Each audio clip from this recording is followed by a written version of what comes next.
Hi hello friends అందరికీ శుభోదయం. నేను మీ వసంత. ఈరోజు టెస్ట్ బెడ్స్లో మనం ఏం చేసుకోబోతున్నామంటే అందరికీ ఎంతగానో తెలిసిన దోసకాయ. ఎలా తయారు చేయాలో చూసేద్దాం రండి. ముందుగా పచ్చిగా ఉన్న దోసకాయలను అయితే తీసేసుకొని వాటి లోపల గింజలు తీసేసి చక్కగా కడిగేసేసుకొని ఇలా చక్కగా ముక్కలుగా అయితే కట్ చేసుకోవాలన్నమాట.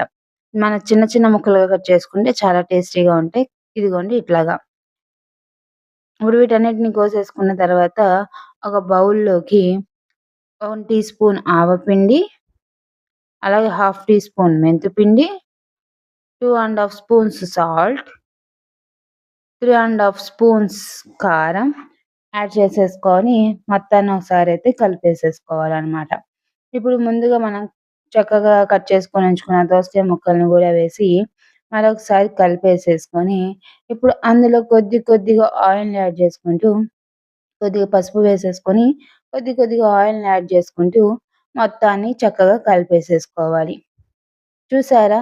ఇంకా కొంచెం నూనె గూడా యాడ్ చేసేసుకుంటే ఎంతో టేస్టీ అయిన యమ్మీ అయిన దోస ఆవకాయ అయితే రెడీ అయిపోయింది. చూసారా? మంట లేకుండా వంట అయితే రెడీ అయిపోయింది. ఇంకెందుకు ఆలస్యం మీరు గూడా ఒకసారి ట్రై చేసేయండి. ఎంతో టేస్టీగా యమ్మీగా అయితే ఉంటుంది. మీకు ఖచ్చితంగా నచ్చుతుంది. చూస్తుంటేనే నోరు ఊరిపోతుంది గదా! చాలా అంటే చాలా బావుంటుంది ఫ్రెండ్స్. ఇంకెందుకు ఆలస్యం మీరు గూడా ఒకసారి ట్రై చేసేయండి. లైక్ చేయండి, షేర్ చేయండి, సబ్స్క్రైబ్ చేసుకోండి. మా ఛానల్‌ని అయితే ఇలాగే సపోర్ట్ చేస్తూ ఉండండి ఫ్రెండ్స్.